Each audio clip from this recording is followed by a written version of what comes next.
Bom dia, pessoal. São 7 horas em ponto. Hoje é dia 30 de outubro de 2025. Nós estamos começando a edição desta quinta-feira do seu Desperta. Eu espero que você tenha um ótimo dia, que saia da cama animadão, embora, o noticiário já não seja assim aquilo que a gente gostaria de apresentar, porque afinal de contas é muito difícil a gente viver num país chamado Brasil e oferecer para vocês um despertar tranquilo, suave, cheio de perspectivas e tudo mais. Eu estou me referindo aqui, obviamente, àquela situação horrível que aconteceu no Rio de Janeiro, mas que maculou o Brasil no mundo inteiro como um dos países mais violentos e estúpidos do planeta no tratamento de um problema que é efetivamente a grande pauta de preocupação em todo o continente latino-americano, que é o empoderamento do crime organizado e a falta de ação ou o excesso de violência quando age do poder público para fazer face a essas ameaças. E é assim que o Brasil permanece nessa ressaca, Porque, afinal de contas, ontem foi um dia muito difícil. Nós acordamos aqui com aquelas imagens de corpos sendo enfileirados numa praça, no bairro da Penha, lá no Rio de Janeiro, e a população estarrecida com aquela cena de terror, porque efetivamente, aquilo parecia cena de filme de terror. Não há outra maneira de comparar em horror aquilo que aconteceu, com nenhum outro episódio da história. Quanto ao número de mortos, ele parece que vai fechar em 121, embora a Defensoria Pública da União tenha falado que há pelo menos 132 mortos. Mas, nesse caso, a diferença chega a ser irrelevante, porque qualquer coisa que fosse registrada, a título da aplicação dessa sentença sumária de morte, nos moldes do que foi feito pelo governador do Rio de Janeiro e pela sua polícia militar assassina, qualquer coisa já seria um exagero, Mas os números aqui são muito denunciadores de uma condição que transforma o Brasil num verdadeiro inferno. Imagina o que é um cidadão lá na Europa ou num lugar civilizado qualquer do mundo, num enclave civilizado qualquer do mundo, abrindo jornal e ouvindo dizer que a polícia de um país lá no fim do mundo matou 130 pessoas à guisa de enfrentar a violência, quer dizer, promover um espetáculo de violência desse tamanho. E ontem ainda aconteceram cenas que qualquer pessoa minimamente ajuizada duvidaria que fosse acontecer. Por exemplo, o secretário de Segurança Pública do Rio de Janeiro dizendo que foi planejado nessa operação a emboscada armada pelos policiais para matar os supostos criminosos que foram pegos na mata nas cercanias do Complexo do Alemão. Quer dizer, a intenção deliberada era essa. E o governo do Rio disse, mas quem queria se entregar, se entregou. Mas não se tem notícia de que ou tenha havido uma chance qualquer para essas pessoas que estavam ali. E lembrando sempre, no Brasil não tem pena de morte, Essa história de liquidar bandido, de matar bandido, de exterminar bandido, dá no que dá na nossa crônica policial de sempre. Quer dizer, transforma o Brasil numa nação cada vez mais violenta. Porque enquanto for empregada a força bruta, o outro lado vai responder com a força bruta, dadas as nossas vulnerabilidades e a tradição da nossa história, Então, é sobre isso que a gente vai tratar, principalmente no programa de hoje. Lembrando que tem assuntos colaterais aí também. Por exemplo, a questão da Refit, da refinaria de Manguinhos, que, segundo a Procuradoria-Geral da Fazenda Nacional, se transformou na grande porta de entrada da lavagem do dinheiro grosso que corre do crime organizado. E aí começam os problemas, porque o governador do Rio de Janeiro, que fala tão grosso com o bandido da favela, com o preto pobre que está lá no morro tomando conta da boca de fumo, fala fininho com os chefes dessa turma, Porque todo mundo no Brasil sabe, a partir do que foi conhecido, a partir da Operação Carbono, que o dinheiro do crime organizado está sendo lavado com a venda de combustível adulterado, principalmente por metanol, nos vários postos de gasolina que são ligados a essas organizações criminosas no Brasil. E aí os escândalos que a gente tem vivido começam a se conectar, Por quê? A falsificação de bebidas parece claro já a essa altura do campeonato. Ela utiliza etanol comprado em postos de gasolina, mas na verdade que vendem metanol. E aí adulteram-se as bebidas e nós já tivemos 59 mortes no Brasil. Então tudo está interconectado e passa por esse empoderamento do crime organizado. Ontem, o governador do Rio e o ministro Lewandowski se reuniram e anunciaram a criação de um escritório para enfrentar o crime organizado. Vamos ver no que isso vai dar? Sabe por quê? Porque não é possível que não haja um jeito de dar um tratamento sério e respeitoso a esse problema, O que está comprovado, e as diversas chacinas demonstram isso com muita clareza, é que não adianta exterminar bandido. A mão de obra de soldados do tráfico, ela é abundante nos morros do Rio e em qualquer localidade pobre desse Brasil. Quando morre um, já tem outro lá prontinho para assumir a boca de fumo, o fuzil, a violência e entregar a sua vida para a única perspectiva econômica que é oferecida à população da periferia, que é exatamente no tráfico de drogas e em outras atividades criminosas, tá? É isso, o programa de hoje está em cima desses assuntos e eu vou chamar já o meu querido Alex, porque, gente, hoje é um dia muito difícil para os palmeirenses. Eles têm que ganhar de mais de 3 gols, tem que ganhar por 4 da LDU, que deu de 3-0 no último jogo. E aí, Alex, como é que está o vosso coração? Bom dia, Panunzio, bom dia a todos. Hoje o dia amanheceu nublado aqui em São Paulo, mas feliz para mim e radiante, Panunzio. Eu estou com a camisa do Palmeiras, estava vindo aqui, encontrei vários torcedores do Palmeiras com uniforme, descer na rua aqui do ICL, teve um que falou, hoje vamos virar, e eu falei, vamos, se Deus quiser. Então o clima está favorável para uma virada histórica do Palmeiras hoje, Panunzio. Olha, que a pretensão é grande, hein, Alex? Sim. Porque não tá fácil, não. Porque a LDU tirou o Botafogo, tirou quem mais? Tirou São Paulo. São Paulo. E agora, provavelmente, se tudo ocorrer assim, não acontecer nada extraordinário hoje à noite, pode ser tirar também o Palmeiras e chegar nessa final, que já tem o primeiro finalista aí, também. Vou bater aqui, ó, pra você, ó. Bater 3 vezes na madeira aqui, viu, Alex? Bom, os palmeirenses, gente, esperança é a última que morre, né? A cor deles é o verde da esperança, né? Sim. Mas o Flamengo já decidiu. Ontem foi um jogo que terminou empatado, né? Um joguinho mais ou menos, mas o Flamengo conseguiu garantir a vaga na final da Libertadores, né, Alex? Isso mesmo, Panunzio. Ontem lá na Argentina, o Flamengo, com uma festa enorme da torcida argentina, entrou em campo precisando apenas de um empate e foi isso que aconteceu lá na Argentina, 0-0. E também a gente tem que dar parabéns aqui pro goleiro Rossi, que pegou 2 grandes bolas ali dos jogadores do Racing, que chutou no gol e fez uma ótima defesa ali. Então, o goleiro argentino foi um que teve mais ontem destaque nessa classificação do Flamengo para a final da Libertadores da América. Lembrando que hoje sai o adversário do Mengão, pode ser Palmeiras ou LDU. A gente sabe, agora sendo menos clubista, que vai ser um jogo difícil, mas nada impossível ali. Vamos ver qual será o adversário do Flamengo ali em Lima, no Peru, no dia 29 de novembro, Panunzio. Pois é. Olha, os argentinos ontem fizeram uma festança na chegada do Racing, mas eles foram para casa deprimidos, né, Alex? Sim, tanto que o time do Racing é um time muito bom. Eles tentaram, porém pararam ali no goleiro do Flamengo, o Rossi, e infelizmente para eles e felizmente para os brasileiros que torcem para o Flamengo e também para os torcedores do Mengão, essa classificação veio aqui para o Brasil, Panunzio. Bom, então, sintetizando tudo, nós já temos a final definida, vai ser Flamengo e LDU. Opa! Eita! Vamos ver, Sim. Amanhã a gente vê aqui, gente. Qual vai ser o placar aí para a gente conferir amanhã aqui no nosso grande Datalex Sedlex? Vai lá, Alex. E eu vou dar um placar de 5-0 Palmeiras hoje, Panunzio. E eu vou perguntar pra você, Panunzio, e qual será o placar de hoje? Vai ser 2-1. Olha que eu sou bom, hein? Sim. 2-1 pra quem? 2-1 placar que não serve pro Palmeiras. Então, tanto faz ser pra um ou pra outro, né? Mas eu vou dizer, vai ser 2-1 pra LDU, tá? Eita. Depois a gente confere. Tomara que eu esteja certo hoje, Panunzio. Tomara. Tô torcendo até porque, viu, gente? Amanhã corre de não ter esse programa aqui, se o Palmeiras hoje não conseguir essa vaga, né, Alex? Sim, a gente vai treinar o Anderson em um dia para ele fazer esse programa, se não conseguir essa classificação. Depois a gente precisa apresentar o Anderson aqui pra galera, né? Sim, vamos nessa. Por falar nisso, Alex, só uma perguntinha aqui que Claro. não estava no nosso roteiro, mas alguma notícia sobre a causa do acidente com o ônibus do Flamengo que ia pra Argentina ou não? Então, pelo que a gente fez a averiguação ali nas notícias, foi por conta ali da rodovia que estava molhada, meio que o ônibus deslizou ali, teve aquela água frenagem e o ônibus capotou, lembrando que não teve nenhuma vítima fatal ali do ônibus, então teve aqueles 4 torcedores ficarem em estado grave, mas foi essa informação que teve, Panunzio.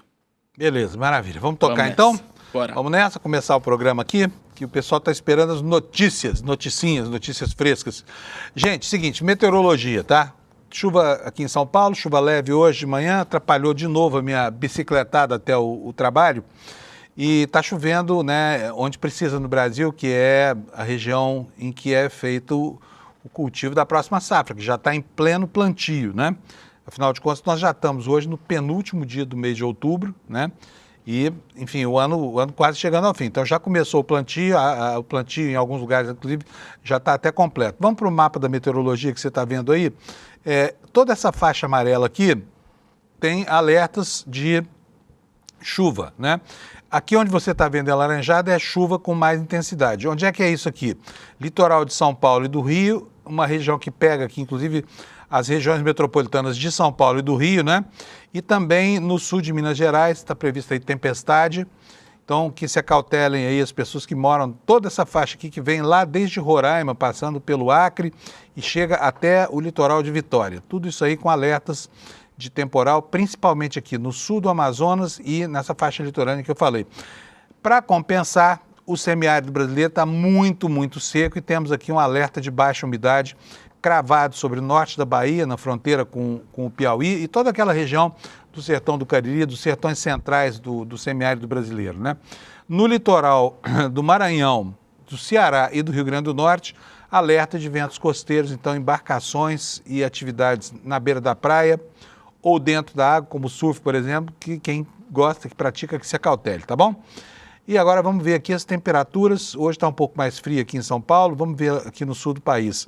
Porto Alegre a temperatura vai a 20, em Florianópolis a 19, em Curitiba, geladeira do Brasil, a máxima será hoje 14 graus. O pessoal lá voltou a tirar o casaco do maleiro, né?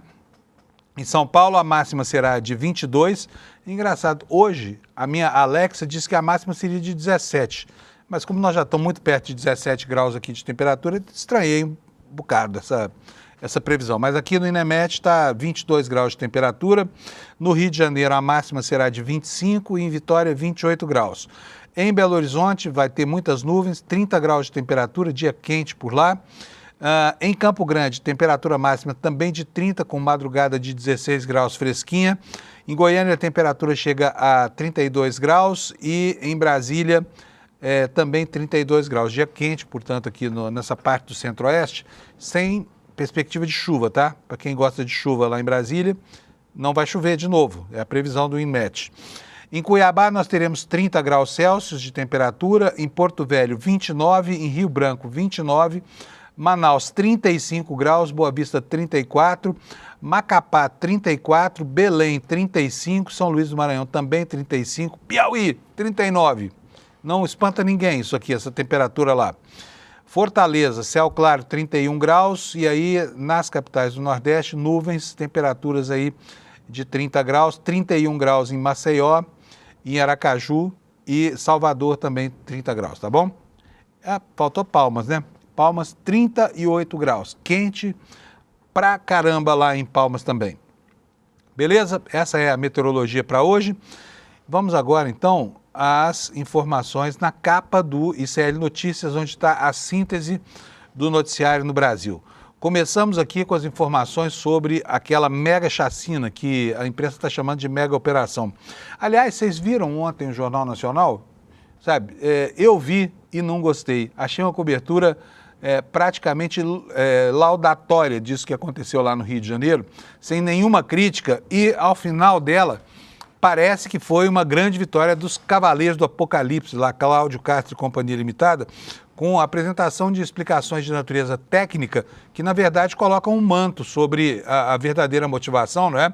E sobre o fato inquestionável de que aquilo foi um planejamento de extermínio coletivo, tá? Por tudo que se disse ontem, a conclusão é inescapável, é inevitável. O que houve ali no Rio de Janeiro foi uma decisão política do governador e do secretário de Segurança e dos comandantes da Polícia Militar de promover uma chacina mesmo, de matar, de eliminar esses supostos bandidos que se abrigavam ali nas cercanias do Complexo do Alemão.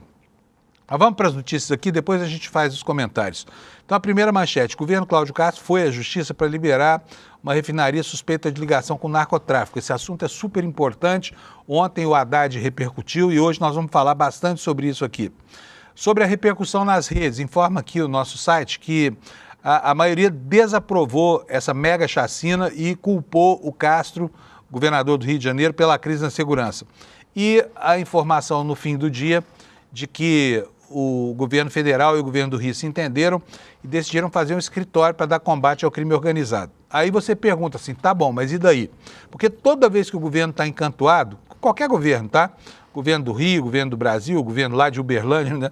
Toda vez que tem uma premência, tem uma situação de emergência, principalmente algo que causa clamor e comoção, faz-se uma reunião, anuncia-se meia dúzia de medidas que não vão ter nenhuma consequência e daqui a pouco já vem outro escândalo e a opinião pública esquece e aquilo tudo cai no vazio. Só que com o crime organizado no Brasil não dá mais para tergiversar, né? Não dá mais para tergiversar. E com certeza essa buquelização do Rio de Janeiro, ou seja, a imposição desse regime de violência absoluta pelo governador Cláudio Castro, talvez não surta o mesmo efeito que em outros lugares, né? Como, por exemplo, lá na terra do Bukele, onde a violência calou, por enquanto, as armas. Mas no Rio de Janeiro, no Brasil como um todo, é muito mais complicado, porque o nível de organização dessas máfias criminosas é muito superior. E eles agora estão imbricados em outros segmentos, né? Já não estão mais somente ali vendendo droga e assaltando gente na rua. Eles são empresários, eles têm imbricação com a Faria Lima, como disse ontem o ministro Fernando Haddad. Eles são gente muito grande, né? Que não está na favela, gente que está nos locais mais nobres do Brasil. Tem um apartamento em frente à praia e um escritório na avenida onde os bancos se estabelecem aqui em São Paulo. Mas vamos lá então, olha, a maioria das redes desaprovou, né? E culpou o Cláudio Castro. E aí começam as descrições da violência absoluta que aconteceu durante essa liça policial, né? Essa farra de violência que aconteceu lá no Rio de Janeiro, com depoimentos como, por exemplo, dessa senhora que você vai ver aqui na capa do Série Notícias. Olha, ela está relatando aqui para a gente, olha, que arrancaram a cabeça do sobrinho dela. Arrancaram a cabeça, tá bom? E tudo mais que diz respeito a isso, tá? Os moradores do Rio ontem protestaram contra as mortes. O ministro Alexandre de Moraes pediu esclarecimento sobre a operação lá no Rio de Janeiro. O governador convidou o ministro Alexandre de Moraes para ir conhecer o Rio de Janeiro, né? E, enfim, o Lindbergh Farias acionou o Supremo para pedir o afastamento do governador Cláudio Castro. Mas o governador Cláudio Castro parece muito disposto a se afastar, não. Ontem estava todo ele lá se ufanando do banho de sangue que deu no Rio de Janeiro, né? E tem gente que aplaude, né? E tem gente que aplaude. Bom, vamos lá começar com o detalhamento das coisas, com o detalhamento das notícias. Bom, primeiro falar sobre a indignação entre a população que está sujeita ao tiroteio e ao fogo cruzado nas favelas do Rio, né? Aqui no site do ICL, o título da matéria é "Moradores protestam no Rio contra mortes nos complexos do Alemão e da Penha". Motociclistas saíram do complexo da Penha, seguiram pela Avenida Brasil até o Palácio Guanabara, que é a sede do governo do estado do Rio de Janeiro, onde fizeram essa manifestação que você está vendo aí. A matéria diz o seguinte: moradores dos complexos do Alemão e da Penha realizaram um protesto nesta quarta-feira contra as mais de 120 mortes ocorridas nas favelas nessa terça-feira. Pouco depois das 16 horas, cerca de 100 motociclistas saíram da Praça São Lucas, no Complexo da Penha, é onde ficaram estendidos os corpos ontem, né? E seguiram pela Avenida Brasil em direção ao Palácio Guanabara, que é a sede do governo do estado. Foram escoltados por policiais do Batalhão Tático Móvel da Polícia Militar até o Palácio. Aqui, olha, uma imagem aqui da motociata, né? De protesto contra essa exacerbada violência lá no Rio de Janeiro. Vamos continuar aqui com a reportagem. Na manhã desta quarta-feira, moradores do Complexo da Penha encontraram pelo menos 74 corpos na região de Mata. O governador Cláudio Castro disse considerar que a ação foi um sucesso, né? E que só 4 policiais mortos foram vítimas. Daqui a pouquinho a gente vai ver essa declaração. O secretário da Polícia Militar, Marcelo de Menezes, explicou que as forças de segurança criaram o que foi chamado de Muro do BOPE. Na verdade, um genuíno pelotão de fuzilamento, né? Que foi colocado ali no meio da mata, esperando que os bandidos tentassem fugir para se esconder da ação policial lá nas cercanias do Complexo do Alemão. O que fala aqui mais a reportagem? O secretário de Polícia Militar, Marcelo de Menezes, explicou que as forças de segurança criaram tal muro do BOPE. Policiais avançaram pela área de Serra da Misericórdia para cercar os possíveis criminosos e empurrá-los em direção à mata, onde aí as equipes de pistoleiros da Polícia Militar do Rio de Janeiro já estavam posicionadas e prontas para o massacre. A ação no conjunto de favelas contou com 2.500 policiais civis e militares. E o secretário de Segurança, Paulo Vitor, disse que o que houve de dano colateral foi muito pequeno, né? Embora o governo do estado do Rio de Janeiro ainda não tenha apresentado a identificação das pessoas que eles mandaram eliminar nessa operação do BOPE, tá? Uma outra assertiva que salta aos olhos, está aqui contida nessa reportagem da Folha Press que nós publicamos no nosso site hoje. O governo do Rio se baseia apenas em horário, local e roupas para dizer que os mortos eram criminosos. E a gente vai ver daqui a pouco, vou até pedir para o Alex deixar preparado aí, o deputado Ottoni de Paula, que é um deputado de direita, né, que foi bolsonarista radical, que hoje está aí denunciando os escândalos, né, dessa política de eliminação sumária, tá?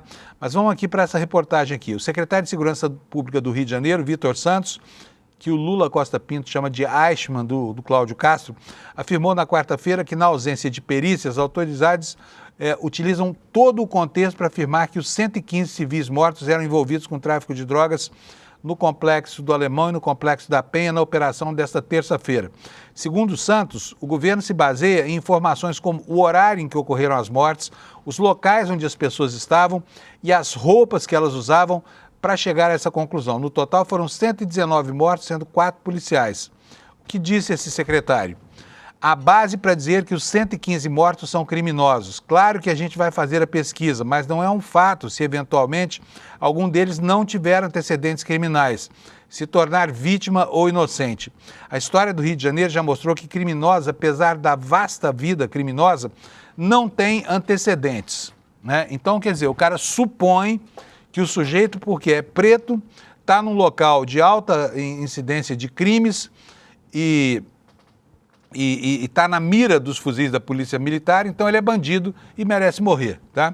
Ou seja, localização geográfica são questões circunstanciais. Se a pessoa está passando por ali naquela hora e por acaso se encontra em meio àquele tiroteio todo, ela morre porque era bandido e é inescapável. Tanto que ontem nós tivemos várias manifestações, mas essa que eu vou mostrar para vocês é talvez a mais importante delas, porque parte de alguém que consegue penetrar esse mundo insondável onde a polícia só vai para matar.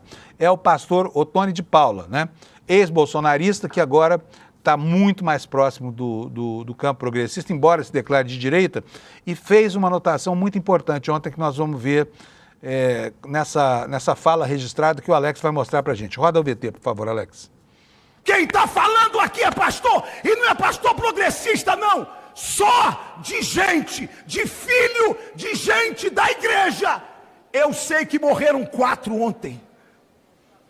Meninos que nunca portaram fuzis, mas estão sendo contados no pacote como se fossem bandidos. É fácil, senhoras e senhores, para quem está no asfalto e não conhece a realidade da favela. É fácil subir nesta tribuna e dizer: que bom, matou, é porque o filho de vocês não estão lá dentro.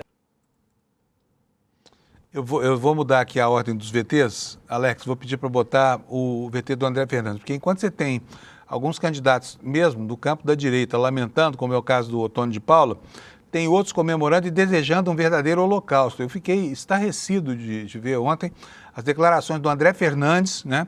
Deputado André Fernandes, lá do Ceará, que agora é o grande companheiro do Ciro Gomes, desejando que houvesse mais mortes. Olha só que coisa absurda isso. Roda o VT pra gente, por favor, Alex. Espero que chegue em 200 lá. 200 corpos? 300. Mais melhor? 300. Um holocausto. Quer um holocausto? 400. Um holocausto no complexo? Corre. Quer um holocausto?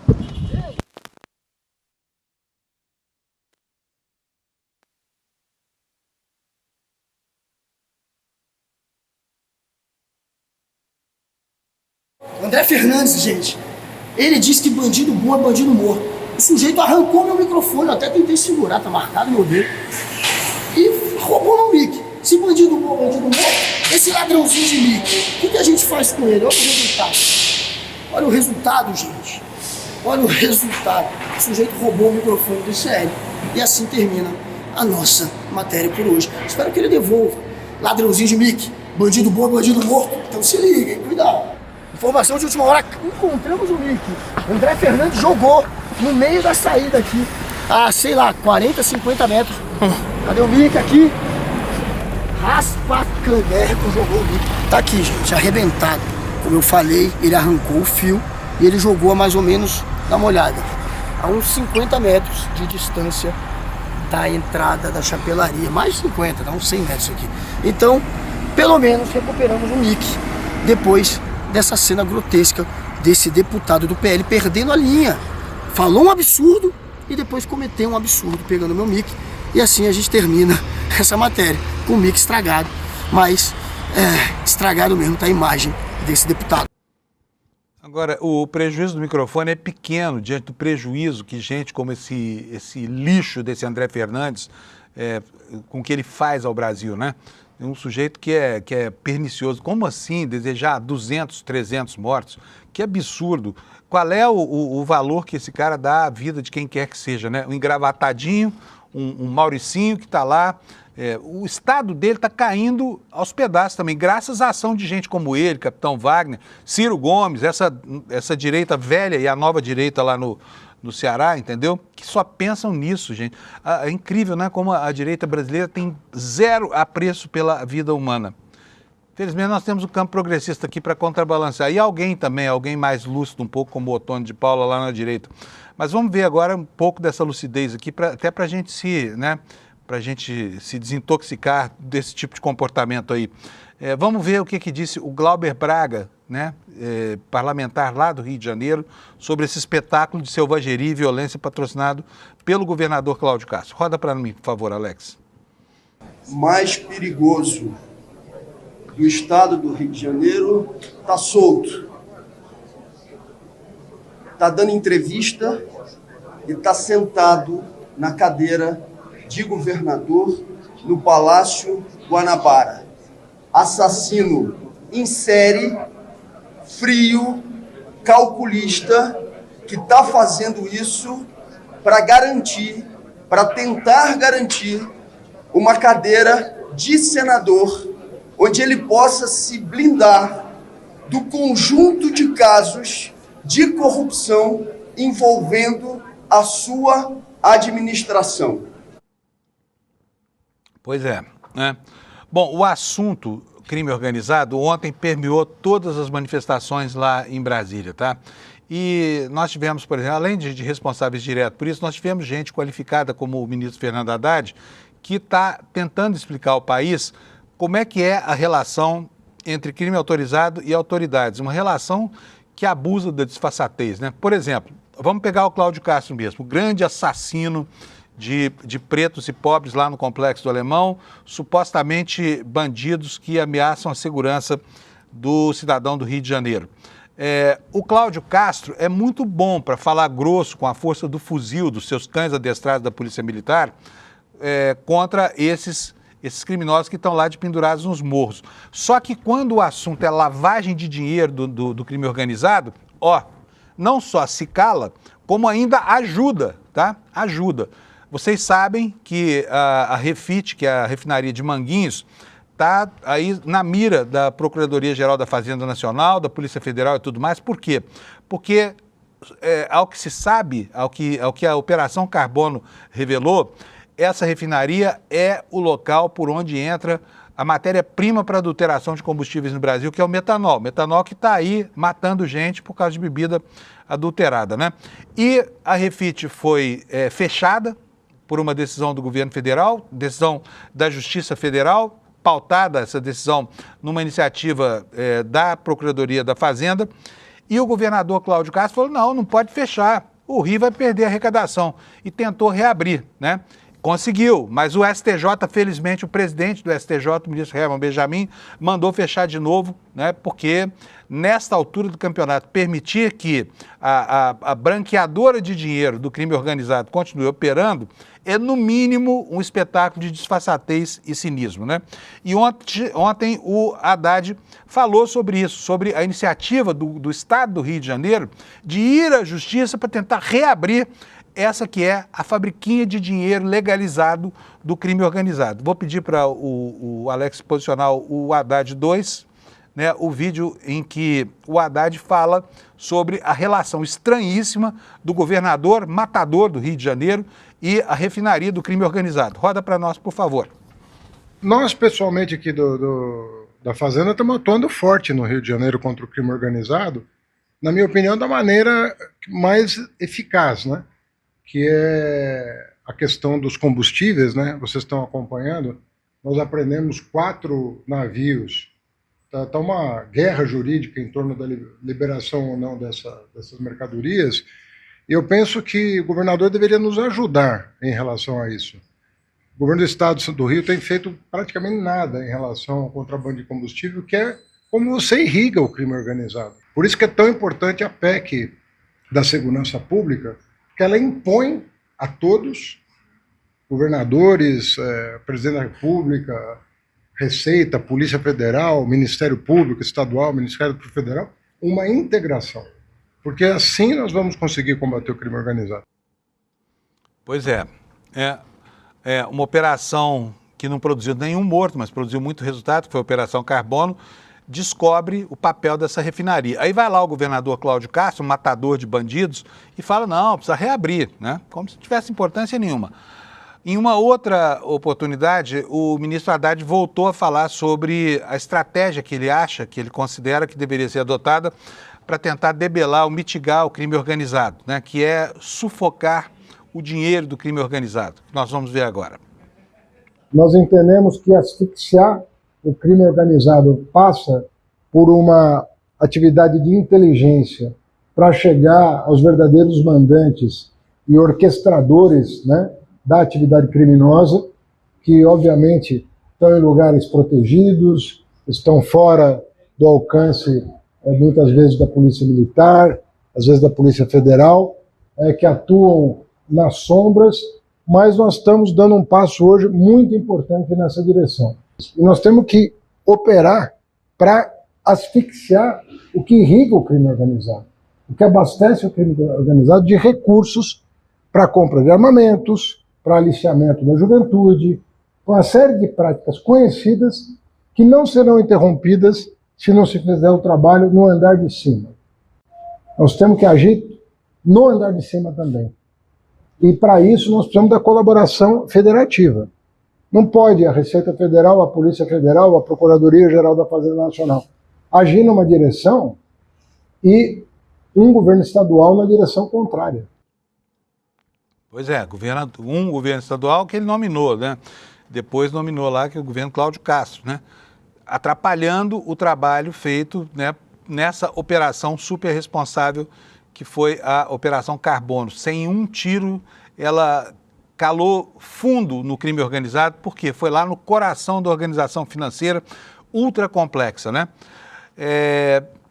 Com relação à localização dos verdadeiros responsáveis por essa tragédia que se abate sobre o Brasil, ontem um importante técnico nessa área, né, que é o Ricardo Balestreri, que foi secretário nacional de segurança, falou sobre isso e voltou a dizer que os verdadeiros culpados por essa crise na segurança estão longe das favelas. Olha só, temos aqui no Jornal o Globo, no Jornal o Globo, que você vai ver aí na sua tela agora, essa manchete. Nenhum bandido importante do Brasil mora numa favela, diz o especialista em segurança pública.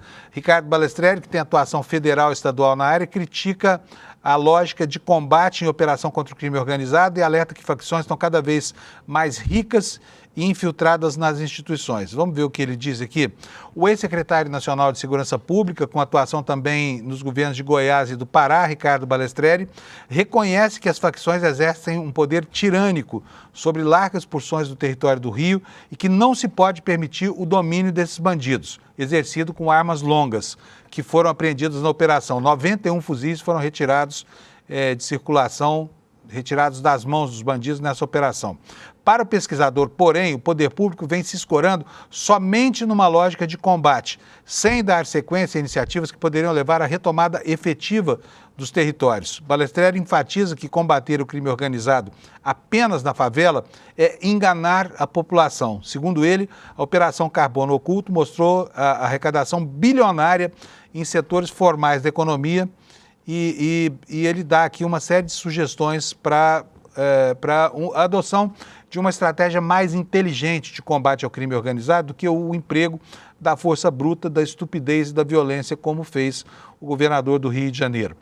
Ele diz o seguinte, olha, combater o crime dessa maneira desinteligente é como bater em massa de bolo. Ela só vai crescer cada vez mais. O discurso do poder público é que é melhor isso do que não fazer nada, que não pode ficar de braços cruzados. Mas eles, na verdade, não estão fazendo nada, exceto espetáculo. A única consequência é o pânico na população humilde e trabalhadora, e isso não é culpa da polícia. Ela acaba sendo usada por maus gestores, que inclusive expõem a vida dos próprios policiais, disse aqui o Balestreri, que é uma pessoa que entende disso. Eu acompanhei muito de perto o processo lá na Colômbia, porque no final dos anos 90, em 99, eu estive lá como repórter, passei lá um mês junto com os guerrilheiros das Farc e acompanhei depois muito de perto, como um leitor interessado dos jornais colombianos, a operação que um governo de direita criou, né, para tentar vencer a guerrilha. Não no campo militar, porque ali não havia como vencê-lo. Já eram 60 anos de luta nas matas da Colômbia e não havia resultado nenhum. Mas quando foi proposto um programa de anistia, de inclusão econômica e de uma chance no horizonte econômico para as pessoas que estavam lá reféns do tráfico de drogas e da guerra ideológica, aí a coisa começou a andar, tá? E o país que tinha uma tradição secular de violência, inclusive de violência extrema, como acontece hoje no Rio de Janeiro, conseguiu aos poucos ir vencendo, se não vencendo, mitigando essa situação, a ponto de que hoje a Colômbia é um país muitas vezes melhor do que o Brasil, por exemplo, né? Então, o que falta ao Brasil é aquilo que sobrou na Colômbia nos anos 2000, né, que é uma iniciativa inteligente de inclusão econômica e de um combate sistemático, porém respeitoso. Não é um combate como esse, em que todos morrem, em que todos os do outro lado perdem, em que há uma desvantagem evidente, né, e que não há uma prática de recuperação dos territórios. Há o quê? Há uma prática de enfrentamento, mas assim que termina a operação, acontece o que aconteceu no Rio de Janeiro. A polícia vai embora e deixa para trás, inclusive, as dezenas e dezenas de cadáveres. Não volta nem para periciar, não volta para fazer nada, né? Então, o que falta ao Brasil é exatamente isso, um pouco de boa vontade e uma mudança de mentalidade, principalmente desses governos de extrema-direita, que acham que matando gente vão criar condição para que o Brasil mitigue ou resolva o problema da violência. E na apuração das causas dessa violência, ou na apuração do método que foi usado pela polícia, logo depois começam a haver as primeiras falas dissonantes, assim, por quê? A lei diz, o Supremo Tribunal Federal determinou, né, houve um compromisso do governo do Rio de Janeiro com relação a instalação, por exemplo, de câmeras no uniforme dos policiais. E onde é que estão as imagens que vão poder mostrar para a gente como é que foi que essa operação aconteceu? Veja aqui na manchete do G1 do Rio de Janeiro. Ministério Público do Rio diz que terá independência... Não é isso não é essa matéria que eu quero mostrar para vocês não, é essa aqui, ó, no Valor Econômico. Imagens de câmeras corporais de operação podem ter sido perdidas por falta de bateria, dizem as autoridades. O secretário de Polícia Militar do Rio de Janeiro explicou que as baterias das câmeras têm uma duração de cerca de 12 horas e o confronto na área de mata inviabilizou a substituição, né? Olha só onde é que isso vai parar, hein? Quer dizer, câmera tinha. Não, acabou a bateria, não tem registro. Vamos lá para o que nos conta aqui o Valor Econômico. As autoridades de segurança pública afirmaram que todos os policiais envolvidos na operação contenção usavam câmeras corporais, mas mas os equipamentos podem ter ficado sem bateria durante a ação policial que ocorreu ontem nos complexos, ontem e anteontem, né, no caso, nos complexos do Alemão e da Penha, na zona norte do Rio. A informação foi dada em entrevista coletiva com o balanço da mega operação. O coronel Menezes, que é o secretário de Polícia Militar do Estado do Rio de Janeiro, explicou o seguinte: as baterias das câmeras têm uma duração de cerca de 12 horas.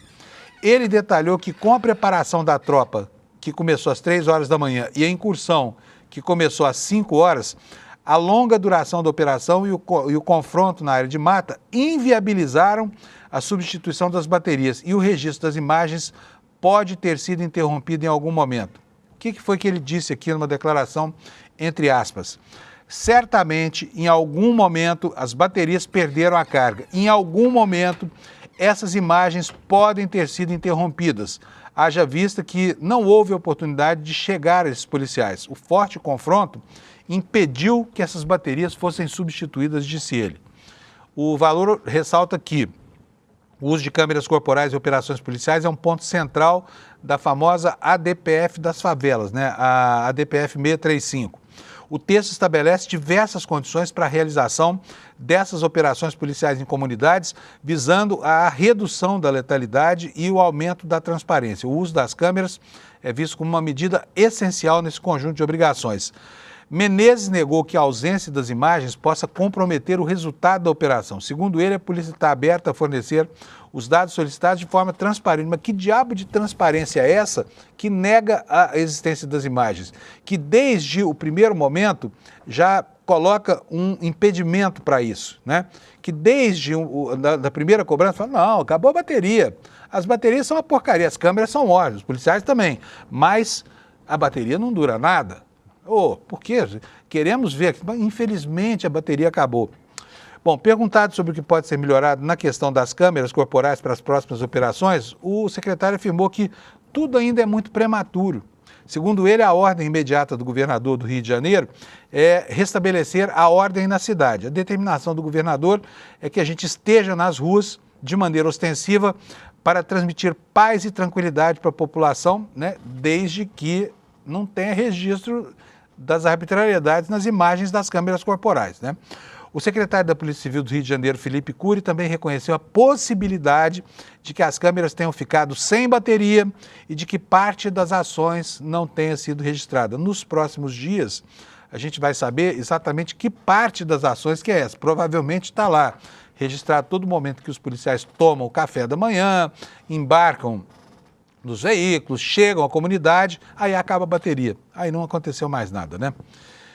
E, gente, quem é... Eu ontem fiquei bastante chocado com as declarações desse secretário de Segurança. Primeiro, porque ele, sem nenhuma disfarçatez, admite que preparou uma tocaia para chamar os bandidos para o caminho de fuga natural, que, enfim, um trabalho de inteligência mínimo já tinha identificado, até por causa de outras operações no passado remoto do Rio de Janeiro. Preparou-se uma tocaia e essa tocaia foi bem sucedida. Levou para lá esses mortos todos que foram encontrados no meio da mata, né, para que a polícia pudesse eliminá-los ali. E quem é o sujeito que estava por trás dessa ordem de serviço nefasta, né, e tétrica? É o tal do Felipe Cury, né? E que o Lula Costa Pinto chama nesse artigo aqui, hoje publicado no ICL, de Eichmann de Castro. Quem é o Eichmann? É o burocrata do Terceiro Reich, aquele que organizava os comboios de judeus que iam para os campos de concentração para serem mortos lá depois por gás químico e por banhos químicos, né? Então vamos ver o que o Lula nos conta aqui.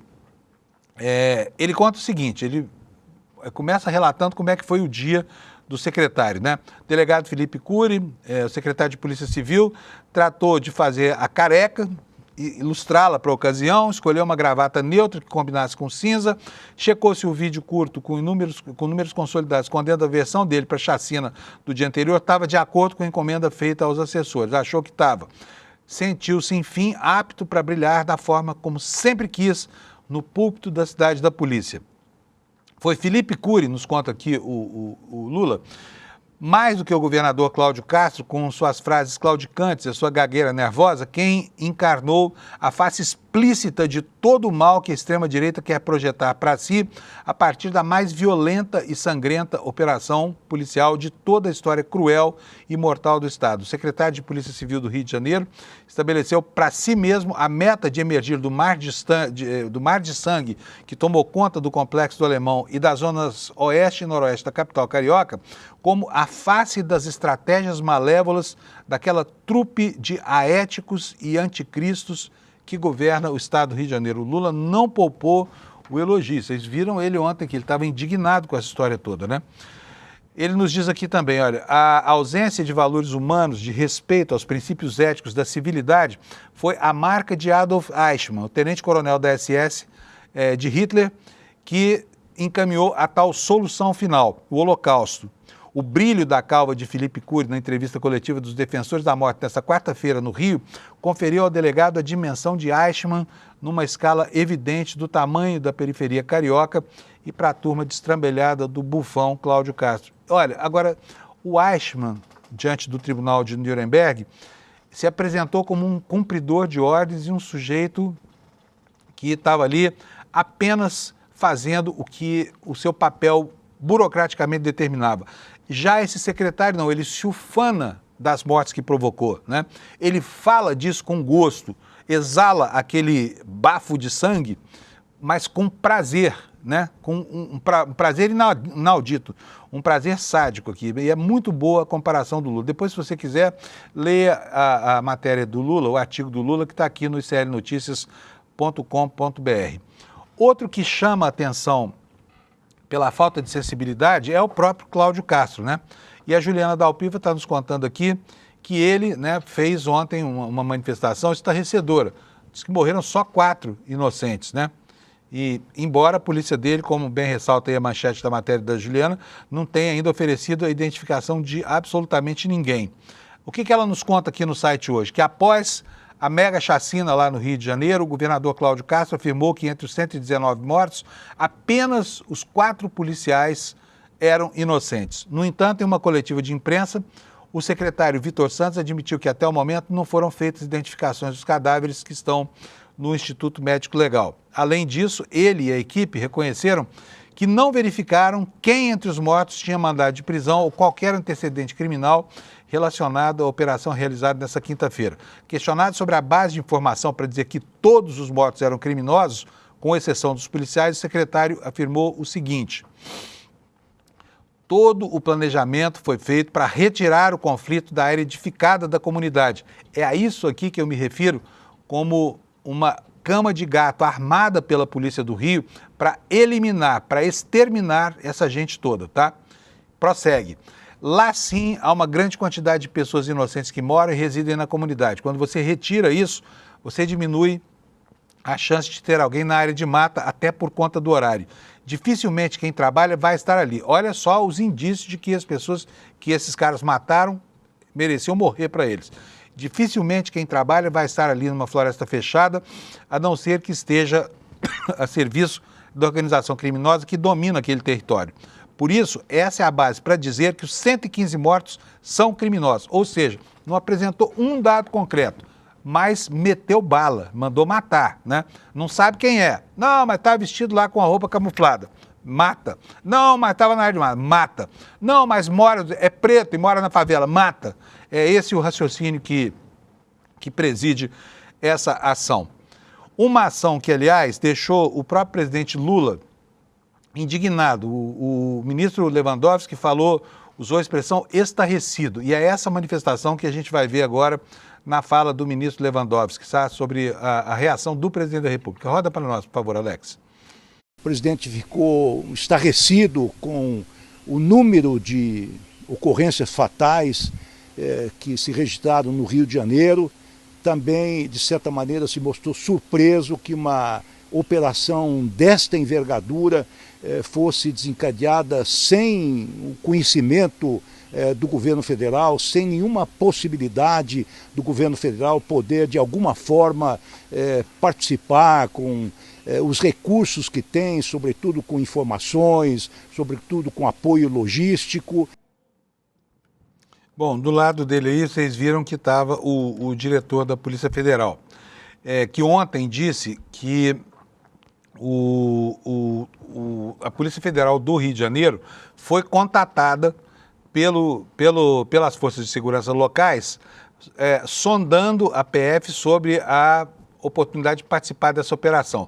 Segundo o diretor da Polícia Federal, esse contato foi feito lá em nível da Superintendência do Rio de Janeiro e não chegou aos escalões oficiais do governo lá em Brasília, que é quem deve decidir essa questão. Então ficou lá em nível do Estado do Rio de Janeiro e não foi comunicado isso ao governo federal, nada sobre essa mega operação. A informação era sobre a iminência dessa operação, né, e não sobre a data ou a natureza dessa operação. Mas o ministro Lewandowski logo atuou para esclarecer isso, falar, olha, gente, a gente não sabia. Essa comunicação aconteceu lá no Rio de Janeiro, nos escalões inferiores, não chegou até nós essa informação. E depois, o ministro explicou, mais uma vez, por que o governo federal não adotou a medida, o remédio amargo que a Constituição prevê, que é uma GLO. Vamos ver a explicação do ministro Lewandowski. A operação GLO, a operação que diz respeito à garantia da lei e da ordem, primeiro tem que ser requerida formalmente pelo governador. Não é uma ação espontânea do governo federal ou do presidente da República. E, obviamente, segundo a lei, o governador precisa reconhecer, digamos assim, a incapacidade das forças locais de enfrentarem esta turbulência, esta agitação, esta ameaça à segurança pública. Bom, agora, a gente falando sério, né? O problema do crime organizado não permite mais tergiversação. Não há mais tempo no Brasil para conviver, para que essa população mais marginalizada, mais vulnerável, viva aturdida pelo crime organizado, sabe? A vida nas comunidades do Rio dominadas por Comando Vermelho, por milícias e tudo mais, é uma vida absolutamente opressiva, ou seja, é uma vida oprimida, né? Porque não é fácil. Você é extorquido o tempo todo, você é ameaçado. O Código Penal, o Código Civil, não existe nada disso. O que existe só é a lei do mais forte. E o mais forte é o bandido que desfila abertamente com as suas armas. Então não dá mais para ficar de conversinha fiada, nem governo federal, nem governo estadual, nem nada. O que não se pode é promover chacinas como essa, usando a máquina de repressão do Estado, né, para matar, para alimentar o sadismo dessa gente, né? E tem muita gente de olho no Brasil, tá? Muita gente estarrecida com o que está acontecendo, porque ainda que a opinião pública brasileira apoie a matança de supostos bandidos, isso não pode ser normalizado, porque não é assim que se trabalha no mundo civilizado, tá? O mundo civilizado enfrenta com inteligência e não com brutalidade as suas mazelas aí, o crescimento, o surgimento, o crescimento, o empoderamento das suas máfias, tá? E isso assustou tanto o mundo, mas assustou tanto o mundo, que até a ONU quer que o Brasil seja investigado. Olha aqui na sua tela manchete, no site Brasil de Fato. O chefe da ONU pediu investigação sobre assassino do Rio. E o Supremo Tribunal Federal vai fazer uma audiência sobre o tema, tá? Ontem, a gente sabe que o governo federal e o governo do Rio de Janeiro estabeleceram lá um armistício na guerra política que se trava em torno da autoria, das consequências dessa mega chacina, e disseram que vão começar a trabalhar. O que se espera que o governo faça? Que não apenas fustigue com tiros a esmo, né, os bandidos que assolam os morros do Rio de Janeiro. Que esses morros sejam ocupados, mas sejam ocupados de maneira cidadã, que o Estado vá lá não apenas para levar pólvora e balas, que o Estado vá lá para levar escola, chance de inserção econômica, que o Estado ofereça para os jovens que hoje estão portando um fuzil uma chance de inserção e de ascensão social, né, com um trabalho decente e honesto, que ofereçam formação profissional e que estimulem essas pessoas a enxergar que a vida fora do crime existe e oferece uma possibilidade para quem quer. Isso não está posto, isso não está colocado. De qualquer forma, tem uma primeira iniciativa. Vamos ver até que ponto essa iniciativa vai produzir soluções concretas. E ela está aqui, olha, expressa nessa matéria aqui no CL Notícia. Governos Castro e Lula anunciam um escritório conjunto de combate ao crime. E a matéria dá conta do seguinte, matéria da Folha Presa aqui no nosso site. O presidente Lula falou trabalho coordenado contra o tráfico ao comentar pela primeira vez a operação policial que deixou mais de 100 mortos lá no Rio de Janeiro. O que o Lula disse? Me reuni hoje pela manhã com o ministro do meu governo, determinei ao ministro da Justiça e ao diretor-geral da PF que fossem ao Rio para encontrar o governador. Não podemos aceitar que o crime organizado continue destruindo famílias, oprimindo moradores, espalhando drogas e violência pela cidade, escreveu o presidente no X. Precisamos de um trabalho coordenado que atinja a espinha dorsal do tráfico, sem colocar policiais, crianças e famílias inocentes em risco. Foi exatamente o que fizemos em agosto na maior operação contra o crime organizado no país, que chegou ao coração financeiro de uma grande quadrilha envolvida em venda de drogas, adulteração de combustível e lavagem de dinheiro, diz ainda a publicação. E assim segue. Eu queria deixar aqui para vocês um comentário, porque a gente vive falando isso e as pessoas preconceituosas recebem isso sempre com pedras na mão, sabe? Enquanto houver um negócio chamado tráfico de drogas, um negócio que é um negócio arriscado, perigoso e ilegal, mas compensador, o governo, seja lá ele qual for, governo federal, governo estadual, a ONU, quem você quiser, não vai conseguir entabular uma solução para isso, tá? O Brasil precisa começar a observar o que acontece nos países civilizados do mundo e até nos que estão em processo a caminho da sua civilização. Olha só, os Estados Unidos, em 1971, o presidente Nixon, decretaram uma guerra às drogas. Essa guerra durou 40 anos, até que ela foi encerrada pelo Obama lá para trás.